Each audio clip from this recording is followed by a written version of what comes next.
Salut tout le monde, bienvenue chez moi et bienvenue chez 3D Design et Impression. Donc aujourd'hui, une autre petite vidéo pour vous présenter les principales idées lors de la conception d'un projet, c'est-à-dire pour un objet imprimé en 3D. Donc on se lance tout de suite, on va vraiment faire ça short, ça va être très rapide. Donc la première étape, c'est l'étape que vous arrivez avec, dans le fond, c'est l'idée. Il faut avoir une idée, il faut avoir quelque chose à créer, parce qu'on ne peut pas imprimer quelque chose sans avoir rien.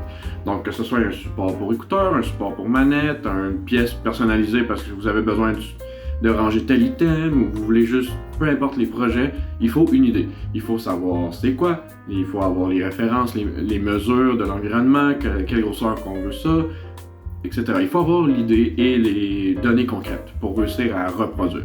C'est-à-dire, si je veux un support pour écouteurs, ok, mais tes écouteurs font combien de profond? J'ai besoin de savoir combien de profond pour voir comment je vais faire ma profondeur de mon support. Donc, première étape, avoir une idée. Une fois qu'on a l'idée, puis qu'on a communiqué, puis qu'on a les bonnes idées, on va passer à une estimation.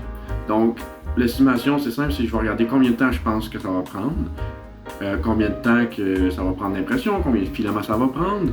On prend tout ça ensemble, on met ça ensemble, puis on peut dire, hey, ça devrait coûter aux alentours de, mettons, 20, 30, 40, peu importe le projet. Ça varie beaucoup d'un projet à l'autre. Si c'est des tout petites pièces, c'est pas cher, ça se fait bien, c'est rapide, c'est simple. Si c'est des grosses pièces, souvent ça prend plus de filaments, plus de temps d'impression, souvent c'est plus complexe, donc souvent ça revient plus cher. Avec l'estimation, donc on va à l'estimation, on procède au paiement. Donc vous dites, ok, oui, j'aime sur quoi ça va s'en aller, on y va. Moi, je commence à modéliser. On va rentrer dans mon logiciel, souvent qui est Fusion 360, pour modéliser. On va dire, ok, ben là, je vais prendre telle mesure, on va pouvoir estimer certaines distances, et bref, modéliser la pièce. Dire, ok, on va dire comme ça, comme ça, comme ça. Mais tout au long du temps que je modélise, je vais tout le temps vous renvoyer des messages pour dire, hey, je suis rendu à telle étape, je suis rendu là, ça ressemble à ça. Je suis rendu, mettons que j'avais prévu 4 heures de modélisation. Je vous dis, hey, je suis rendu à peu près à 2 heures, on est à peu près à la moitié, ça ressemble présentement à ça. As-tu des modifications que tu veux apporter? As-tu des redirections à apporter? Parce que moi, je peux me dire, ok, on va aller vers là, puis finalement, vous dites, non, c'est pas ça que je veux. Donc, je vous communique assez régulièrement dans le but justement d'éviter ça, d'avoir exactement ce que vous voulez, sans avoir à tout recommencer ou perdre du temps, whatever. Vous avez une idée en tête, c'est vous qui savez si ce que je fais, ça fonctionne pour vous.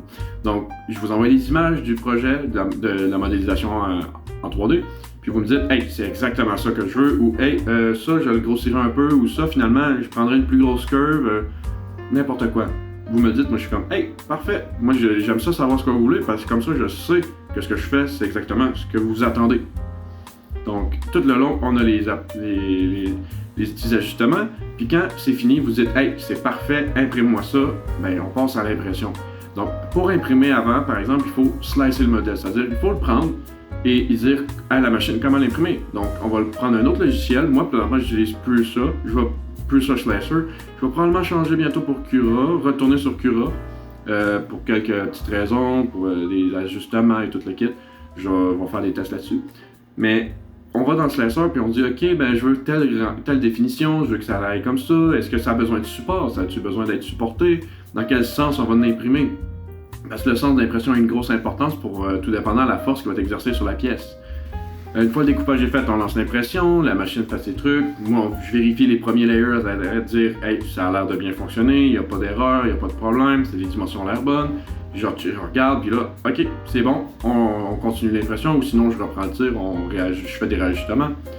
Puis après ça, ben, une fois que c'est imprimé, ben, il faut retirer les plateaux, il faut le retirer du plateau, il faut retirer les supports, il faut sabler un peu des fois, il y a certains coins des fois qui peuvent sortir un peu rough, faire des ajustements, des fois il y a des petits défauts qui arrivent durant l'impression, il peut y avoir de la vibration, il peut y avoir des courants froids, des courants chauds qui passent parce que mettons la fenêtre est ouverte ou quelque chose comme ça, je pointe par là parce que ma fenêtre est par là.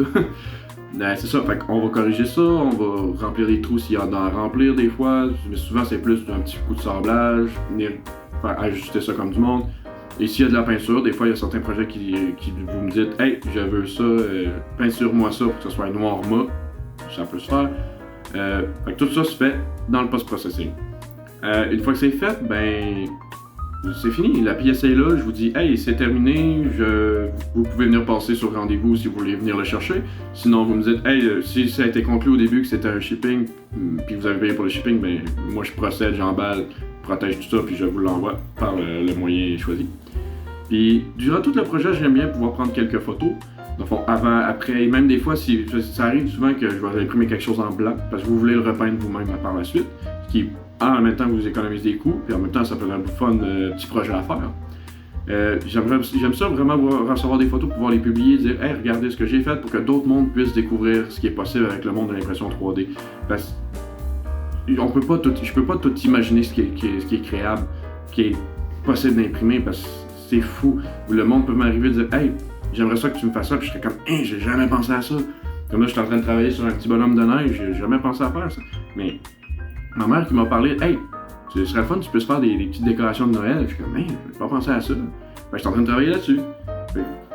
Si vous avez des idées, n'hésitez pas. Puis c'est incroyable de pouvoir montrer aux autres, dire, hey, regardez toute la versatilité de ce domaine-là, de l'impression 3D. Venez-vous-en, je vais vous dire, je vais vous aider à le créer. Mon but, c'est de m'arranger que vous ayez exactement ce que vous voulez.